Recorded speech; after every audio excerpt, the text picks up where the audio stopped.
Hi, Algebra 2. This is Unit 2, Lesson 1, and a lot of this first lesson should be a review of stuff that you learned in algebra. So this first lesson is an introduction to functions. But let's just start off with defining what a relation is. A relation is just a collection of points.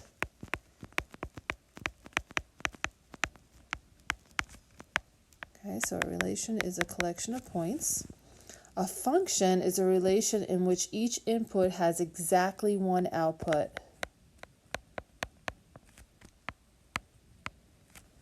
Okay, we call the input variable the x,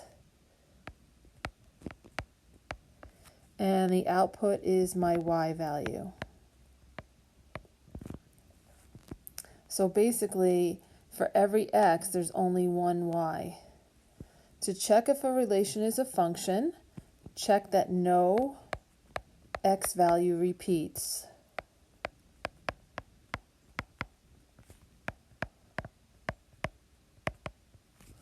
If I have a graph, I can actually do the vertical line test to see if the x's are repeating. And this is all stuff that you did back in algebra. All right, so let's just look at different functions. A mapping, we might have a domain and a range.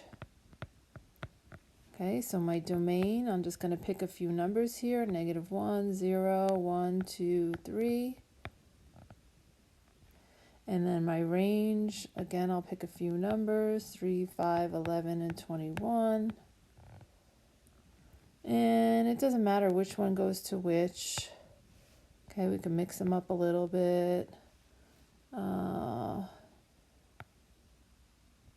So 5, 2 goes to 11, and we'll just do this, 3 to 21. Now notice my domain or my x's, that's my input, none of these x's are repeating. I do have -1 going to 5 and 1 going to 5, that's okay. All right, sometimes we might see an ordered pair or a table. We see that a lot in our calculator. So we have our x values and our y values. Again, I'll just pick a few x's, and then I'll pick a few y's to go with them. So again, my y is my dependent. We'll talk some more about this. And my y is my independent. My x is my independent. All right, so that's what an ordered pair or a table might look like. Equation, you might just have an equation y equals 5x plus 2. Again, the x is my independent, and my y is my dependent. Or I could actually just have a graph too. So this is my x, this is my y, and I have a graph. Okay, basically a function converts inputs to outputs. The input value on each of these, whether I was doing the mapping, the table, the equation, or the graph, the input value is my x. It's independent. It can be almost anything. My output value, my y, is dependent. It does not get to choose what it is. When I put the x into the rule, it basically converts the x to a y. The y value depends on the x. All right, so let's look at a few problems here. Exercise 1, I have two different graphs, relationship A and relationship B. One of the following graphs shows a relationship where y is a function of x and one does not. Draw the vertical line whose equation is x equals 3 on both graphs. So here's my x equals 3, 1, 2, 3 would be this vertical line. Let me get my pen. 1, 2, 3 would be this vertical line right here. So there's the line x equals 3, and 1, 2, 3. Here's the line x equals 3. Make that a little darker so you guys can see it. X equals 3. All right, so that's the first step. B, give all the output values for each graph at the input of 3. So at 3, let me grab a different color right here, or maybe I'll grab a highlighter. At 3, this graph has 2 output values. At 3, relationship B just has 1 output value. So let me list my output values. For relationship A, I have two output values, those orange dots right there. One is 4 and one is -4. For relationship B, I just have one output value of -2. So now they wanted me to explain which of these is a function and why. Basically, relationship B is a function. For each input,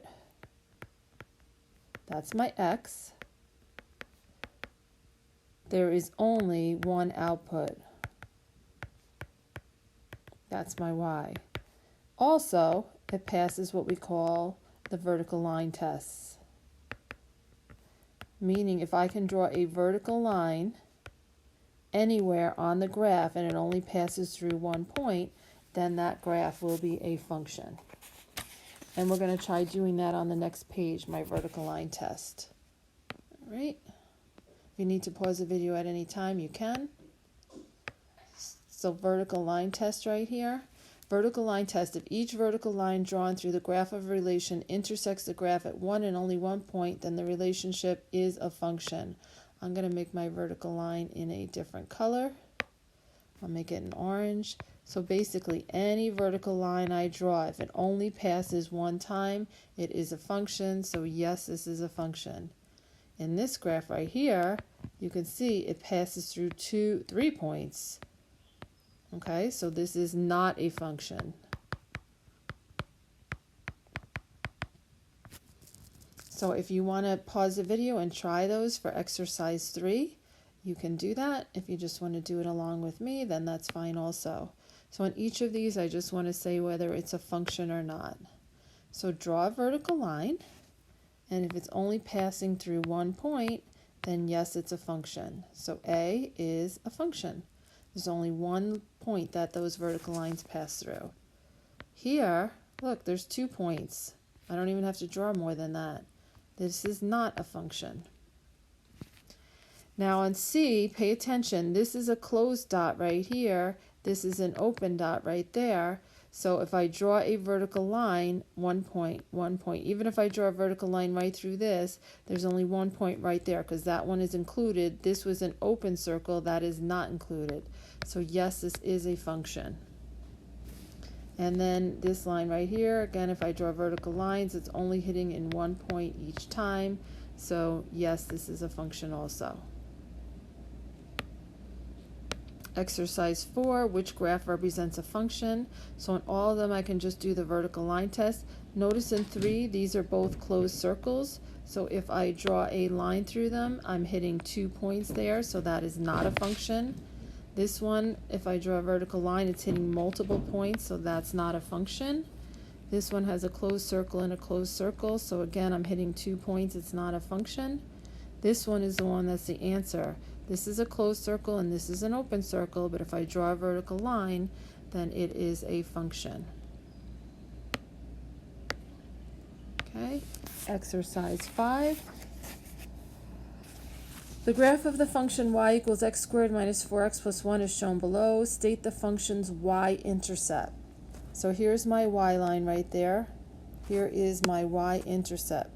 My y-intercept, where it's intercepting the y-axis. This is my y-axis right there, that orange line. So my y-intercept is y equals 1. Between what two consecutive integers does the larger x-intercept line lie? So let's get a different color right here. So here's my x-intercept right there.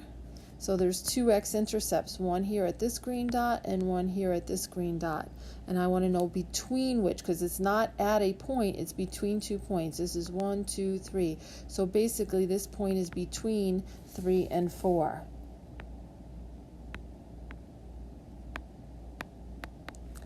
Draw the horizontal line y equals -2 on this graph. So we'll do that in maybe a purple. And it's y equals -2 would be this line right here. This is y equals -2. Okay, so I did that. Using these graphs, find all the values of x that solves the equation below. So this is the original graph, x squared minus 4x plus 1, and this is the one that I just drew, and I want to know where they intersect, so I'll put 2 purple dots right there where they intersect. So what are the x values where they intersect right there? They intersect when x is 1 and x is 3. And I can write that as like this if you want. Okay, so those are my points of intersection. All right, exercise 6 goes back to, is this a function or not? So it's not a graph. I'm not going to use a vertical line test, but I'm just going to look at my x's on each of these. So looking at the x's, are my x's repeating?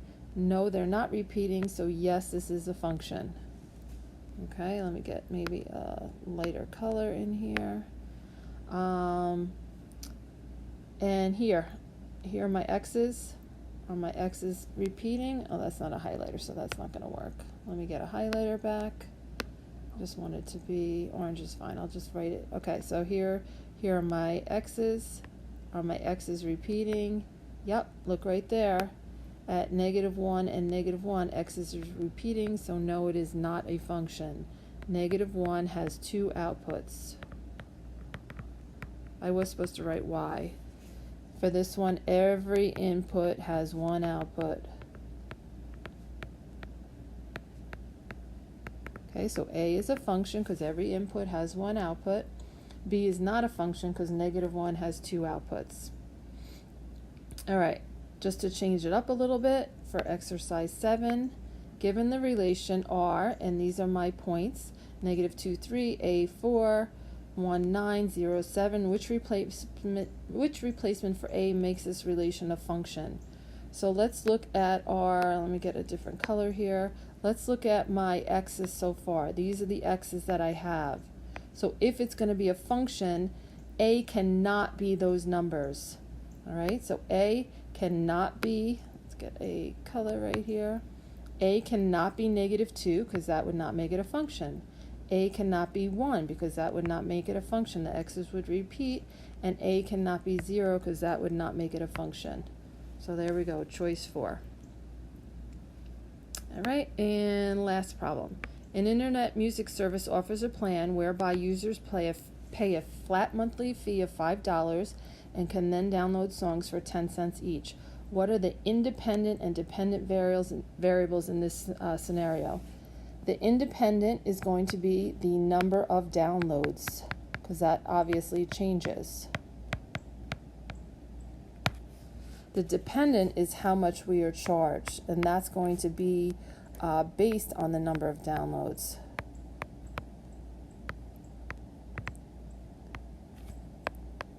Depends on number of downloads. So no matter what, we're charged $5. That's our flat monthly fee, and then 10 cents for each download that I do. So if I have 0 downloads, okay, I'm not going to pay 10 cents for any downloads. They have 0 downloads, but I'm still charged $5. If I have 5 downloads, okay, those 5 downloads are charged 10 cents each, and I'm still charged my $5. So 0.10 times 5 plus 5 is $5.50. If I have 10 downloads, those are, again, they're 10 cents each. So 10 cents times 10 downloads plus the $5 is $6. If I have 20 downloads, again, 10 cents each times 20 plus 5, you can do these in a calculator, is $7. So if we let the number of downloads, let's try and write this as an equation. Let the number of downloads be represented by the variable x and the amount charged in dollars be represented by the variable y. Write the equation that models y as a function of x. So basically, x is the number of downloads. Those get charged 10 cents each. I'm going to, no matter what, I pay $5, okay? And that would equal my total charge. So y equals 0.10x plus 5. Okay, so try the homework that goes along with this, and then we're of course going to expand upon this. So this should be very familiar to you, just a review of stuff that you learned back in algebra.